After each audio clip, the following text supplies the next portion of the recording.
और हदीस का मफहूम है, जिस कौम की औरतों के पायल की आवाज गैर मर्दों के कान तक पहुंचे, उस कौम के मर्दों की दुआ को अल्लाह रद्द कर देता है। जहां शादी ब्याह में सारा काफिराना कल्चर हो, हुजूर ने कहा था मर्द की खुशबू यह है कि रंगत दिखाई ना पड़े मगर खुशबू उसकी फैले, और औरत की जीनत यह है कि खुशबू फैले नहीं बल्कि रंगत दिखाई पड़े, यानी हाथ में रंग लगाए, हिना लगाए, मेहंदी लगाए, मगर ऐसी खुशबू जो रास्ता चलते हुए दूसरों की तवज्जो को अपनी तरफ खींचे, वह खुशबू औरत न लगाए। जरा आज देखें हालात कैसे है, रास्ते से गुजरे कोई, आंख बंद करके कोई नाबीना हो तो लहराती हुई खुशबू से पता चलता है कोई खातून जा रही है। वो चार्ली, वो फेयर एंड लवली, वो मेकअप, बासाफ्ता ब्यूटी पार्लर का एक डिपार्ट कायम हो गया है। बासाफ्ता जिसके घरों में साफ ड्रेसिंग टेबल है, वहां सारा सामान देखें आप, शोहर तंग है सारा सामान ला के देते देते, उसके बावजूद भी चेहरा देखें ऐसा लगता है कि चेहरे पे साफ अंधेरा है, तारीकी है और चेहरा बदरंग होता जा रहा है। तो वहां अल्लाह ने हुस्न के लिए वजू दिया है, हुस्न के लिए गुस्ल का सिस्टम दिया है, हुस्न के लिए सजदा दिया है। यहां तक कि आज साइंसदान भी कहते हैं मुसलमान औरतों को कोई केमिकल लोशन लगाने की जरूरत ही क्या है, या 5 वक्त नमाज पढ़ती है, उससे पहले फेस वॉश, हैंड वॉश की सूरत में शानदार वजू है, ये वजू करे, 5 वक्त वजू करे जिसमें फेस वॉश होता है, सजदा थोड़ा लंबा कर दे। करोड़ों का मेकअप करने के बाद जो हुस्न नहीं आएगा वह हुस्न लंबा सजदा और वजू उसको अता कर देगा।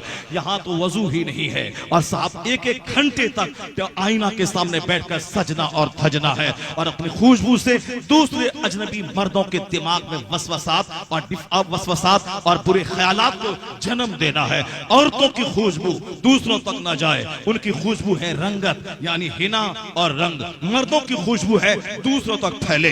एक औरत खुशबू लगा के जा रही थी, हुजूर ने क्या कहा, ऐसी है ऐसी है ऐसी है। क्या मतलब? मुहद्दिसीन फरमाते हैं मतलब वो औरत फाहिशा है जो इस तरीके से लहरा के खुशबू से दूसरों को मुअत्तर करती हुई जाए। अब हुजूर की हदीस की रोशनी में जायजा ले ले, हमारी बेटियों, हमारी बहनों, हमारी बीवियों का क्या हाल है, हुजूर की उस हदीस की रोशनी में कैसी हैं, आप जायजा ले लें। औरतों के पायल की आवाज गैर मर्दों के कान में पहुंचे, मर्दों की दुआ को अल्लाह रद्द कर देता है।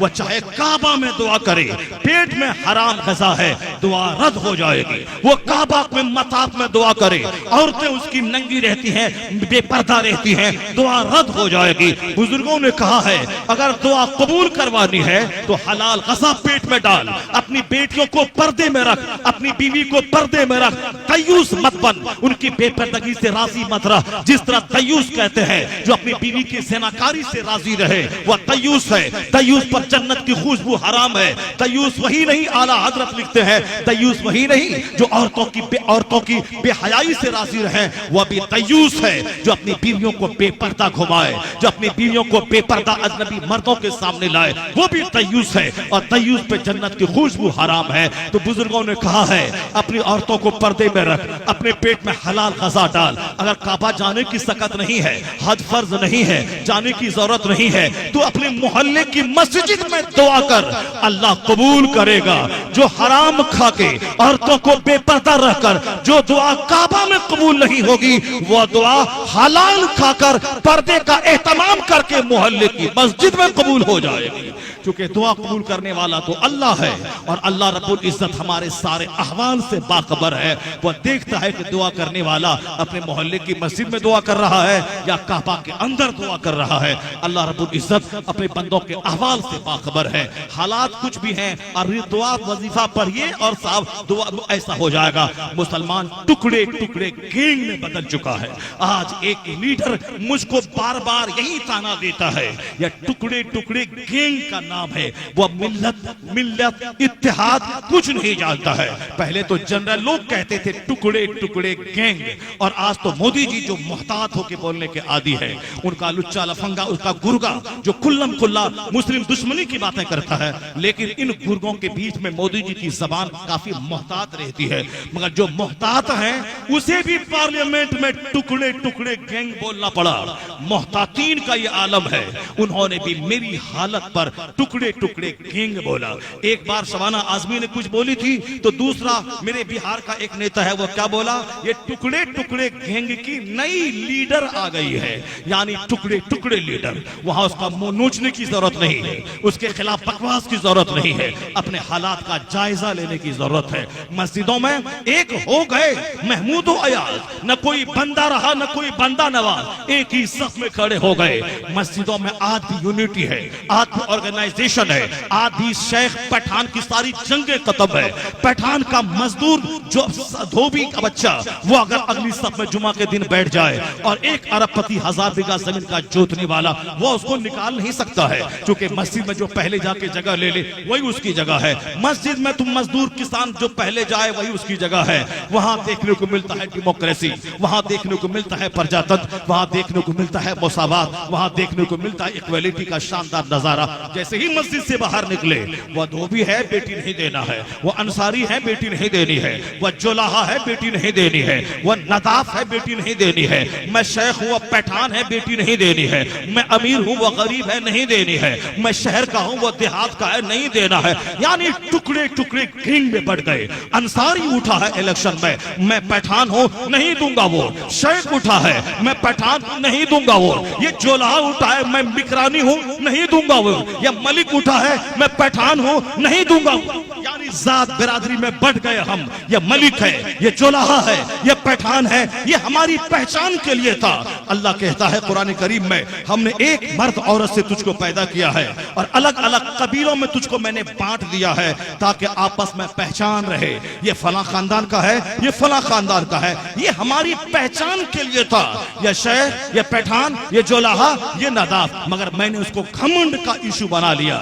मैं शेख हूं, मैं पठान हूं, ये जोलाहा है, ये नदाफ है, जो हमारी पहचान के लिए हमारी आइडेंटिटी थी, ताकि पहचान। अब्दुल्ला नाम का 5 बच्चा समाज में है, तो अब क्या जाने किसका बेटा है वो, इसलिए अब्दुल्ला इब्ने अब्बास, अब्दुल्ला इब्ने अबू बकर, अब्दुल्ला इब्ने जैद, ताकि उनके बाप के नाम से पता चले ये फला फला बाप का ये बेटा है, ये बाप का नाम मेरी पहचान है, मोहल्ले का नाम मेरी पहचान है, ये बिरादरी ये मेरी पहचान है। बाकी अल्लाह के नजदीक इज्जत वाला कौन होगा और समाज में भी सबसे ज्यादा इज्जत कौन पाएगा, अल्लाह ने फॉर्मूला दिया है, इन्ना अकरमकुम इंदल्लाहि अतकाकुम। उसी आयत में जिसमें यह बात कही गई है, एक मर्द औरत से तुझको पैदा किया और मुख्तलिफ कबीलों में तुझको मैंने बांट दिया ताकि आपस की पहचान बाकी रहे। और आगे अल्लाह कहता है, खबरदार इस पहचान को गुरूर का जरिया मत बनाना, इन्ना अकरमकुम इंदल्लाहि अतकाकुम। तुम में सबसे ज्यादा इज्जत वाला वही है अल्लाह के नजदीक जो सबसे ज्यादा अल्लाह से डरने वाला है। यानी जितना ज्यादा मुत्तकी है वही अल्लाह के नजदीक सम्मान वाला है, वही इज्जत वाला है। और मुस्लिम सोसाइटी में भी यही फरमान है, अब काले को गोरे पर, गोरे को काले पर कोई फजीलत कोई फौकियत नहीं। जहां तकवा है, जहां दीनदारी है, उसी को इज्जत मिलेगी, उसी को सम्मान मिलेगा। हमने हुजूर की इस हदीस को ताक पे रख दिया और हम बिरादरी के नाम पे टुकड़े टुकड़े हो गए। पीर मुरीदी का नाम था पीर शेख कामिल, जिसमें 4 शर्तें पाई जाए, वह सहीहुल अकीदा हो और आलिम हो, चूंकि पीर का मतलब जन्नत का रास्ता दिखाने वाला, जो खुद जानकार ना हो वो मुरीदों को क्या जन्नत का रास्ता दिखलाएगा। इसलिए मसलके आला हजरत मजहब इस्लाम में पीर बनने की 4 शर्तें हैं, यानी वो मुतसल्लिम सुन्नी हो, सहीहुल अकीदा, कंप्रोमाइज नहीं करना जानता हो बदअकीदों से, मुस्तफा के गुस्ताखों से, हर हाल में चाहे इज्जत खतरे में पड़ जाए, चाहे रोजी खतरे में पड़ जाए, पर सुन्नियत और ईमान कभी खतरे में ना पड़े, मुतसल्लिम सुन्नी हो। दूसरा कंडीशन है कि वह शख्स आलिम दीन हो, यानी जन्नत का रास्ता दिखाने वाला हो। मुरीद उनसे मसाइल पूछेंगे, नमाज रोजे हज व ज़कात के मसाइल, निकाह खुला अकीका तलाक के मसाइल। पीर इतना जानकार हो कि किताबों की मदद से उन मसाइल को निकाल सके, आलिम हो। और तीसरी शर्त है कि आलिम इल्म हासिल करना और है, मुत्तकी बनना और है, इल्म और तकवा दोनों उसके अंदर जमा हो, यानी वह फासिक न हो। पीर की ताज़ीम वाजिब है, मगर अगर कोई बेनमाजी है, बेनमाज बेनमाजी की ताजीम नहीं, तौहीन की जाएगी। क्योंकि बेनमाजी फासिक की ताजीम करने से अल्लाह का अर्श हिलने लगता है। और खूब यहाँ जानने के बावजूद चापलूसी हम करते हैं। ये बेनमाजी है, शराबी है, ज़िनाकार है, मगर चूंकि दौलतमंद है, खूब मुस्कुरा के मिलना, खूब उनके पास जाके 1 घंटा बैठ के उनको सपोर्ट करना। और कोई नमाजी मुत्तकी परहेजगार है अगर गरीब है, उसके पास बैठना, उनके सलाम का जवाब देना, ये मेरी शान के खिलाफ है। शरीयत बीमार है हमारे घर में, मुस्तफा की सुन्नत कमजोर है मेरे घर में, उसके बावजूद ये बकवास है कि दुआ मेरी कबूल नहीं होती, मेरी दुआ कबूल नहीं होती। मेरे घर में किस कदर शरीयत कमजोर है। जालिमों को इज्जत नहीं, फासिकों को इज्जत नहीं, बल्कि मुत्तकी को सम्मान देना चाहिए। अब पीर का मुत्तकी रहना जरूरी है, पीर की ताजीम जरूरी है, पीर की ताजीम लाजमी है। पीर ताजीम ना होगी तो उनकी बात बेवजन हो जाएगी।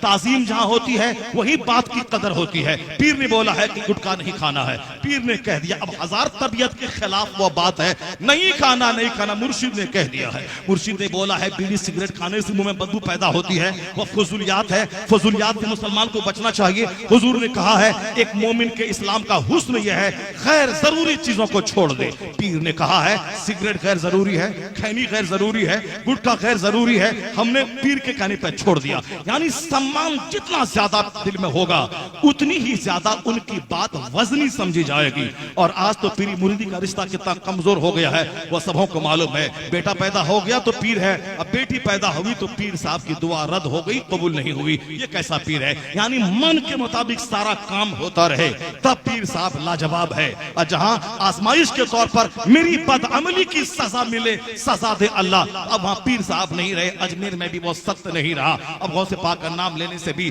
मुसीबत नहीं टलती है, वो पहले होता था अब नहीं होती है। मन के मुताबिक काम हो तो गौस गौस है, ख्वाजा ख्वाजा है, पीर पीर है। मन के खिलाफ हुआ तो न पीर कुछ है, न ख्वाजा कुछ है, न गौस कुछ है, न मौलाना कुछ है, न कोई फकीर कुछ है। पीर का आलिम होना और मुत्तकी होना जरूरी है। और चौथी कंडीशन यह है का रिश्ता सरकार दो जहां तक, यानी उनके जो उनकी खिलाफत, उनके सिलसिला का जो इत्तिसाल है वो सरकार दो जहां तक हो। हुजूर ने खिलाफत दी मौला अली को, उन्होंने खिलाफत दी हसन बसरी को, उन्होंने खिलाफत दी फला को। अब वो सीधे लगातार बीच में कहीं कटिंग ना हो। ये 4 शर्त है मुर्शिदे कामिल होने की।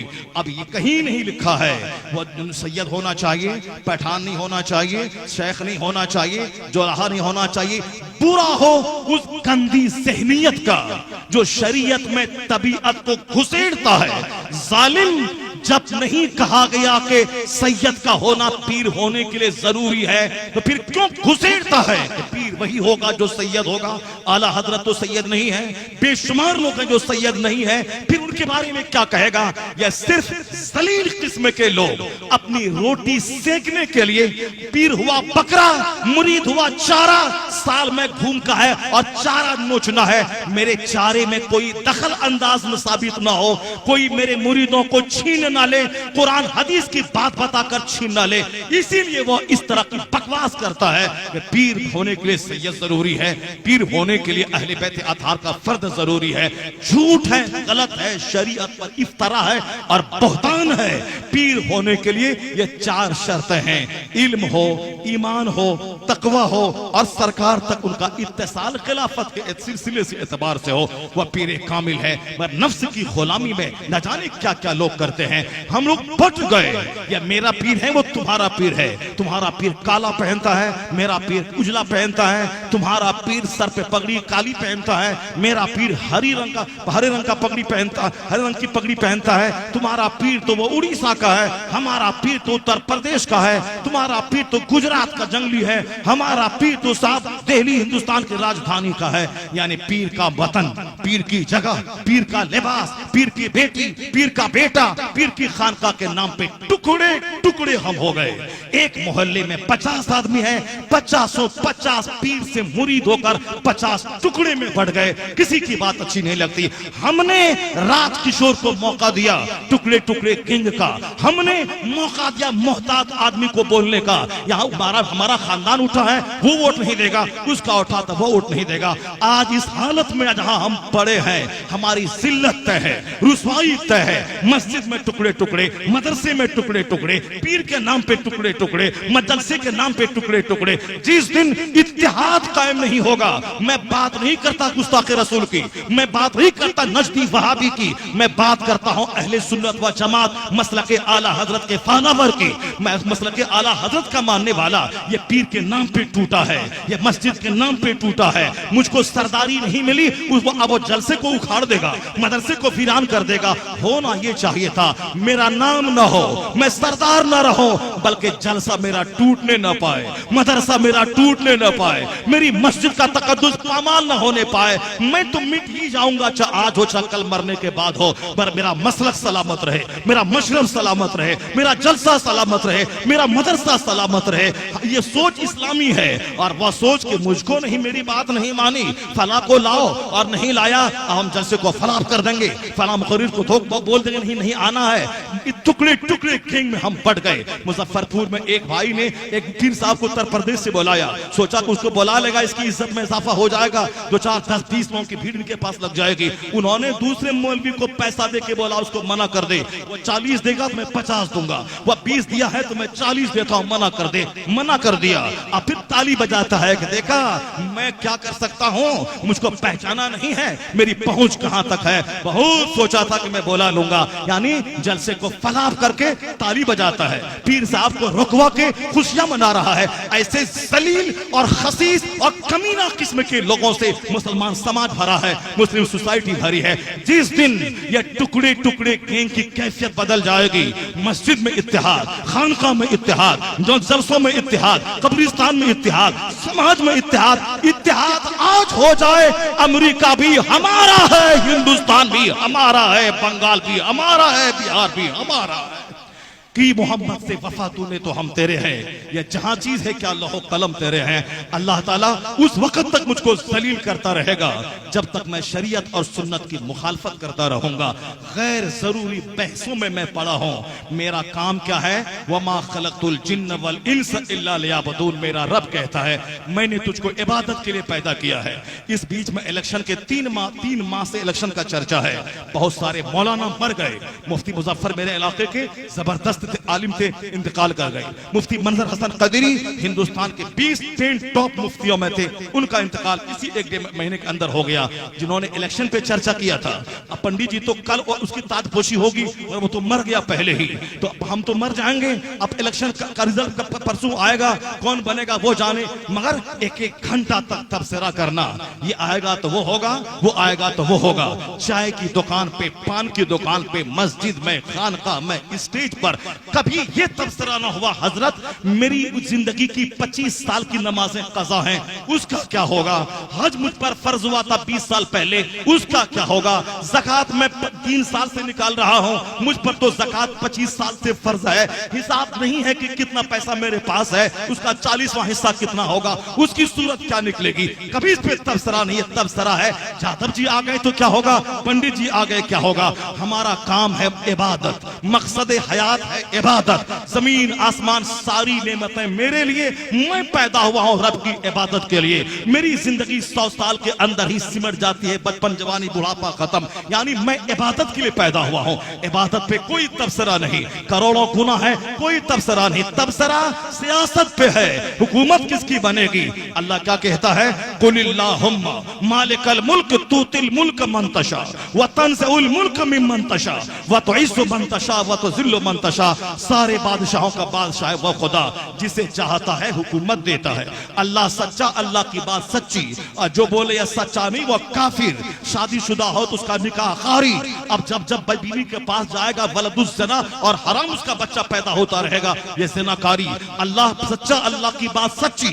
इसीलिए बुजुर्गों ने कहा है नेता को बोलेगा झूठ बोलता है तो चलेगा, अगर वो नेता सच भी बोले और तुम बोलेगा झूठ बोल रहा है, तेरा ईमान खतरे में नहीं पड़ेगा। लेकिन मौलाना के ताल्लुक से अगर तुमने दिल में बैठा लिया कि हर मौलाना फराड और झूठा होता है, मुमकिन है कि काफिर हो जाए। क्योंकि मौलाना कुरान पढ़ेगा और तेरे दिमाग में सेट है कि हर मौलाना झूठ बोलता है, और तू बोलेगा ये झूठ बोल रहा है। मौलाना बोलेगा हुजूर ने ये कहा, बुखारी में आया है। तेरे दिमाग में बाप ने सेट कर दिया है कि हर मौलाना फराड और फराडी और झूठा होता है। तू बोलेगा ये झूठ बोल रहा है। जहां वह कुरान बोला और तुमने कहा झूठ बोल रहा है, ईमान खतरे में पड़ जाएगा। इसीलिए आला हजरत ने कहा है, बाज हालतों में आलिम की तौहीन बंदे को काफिर बना देती है, कुफ्र तक पहुंचा देती है। तो दूसरों के ताल्लुक से अगर कोई कंफ्यूजन पैदा हो तो ईमान को मुमकिन है कि खतरा ना हो।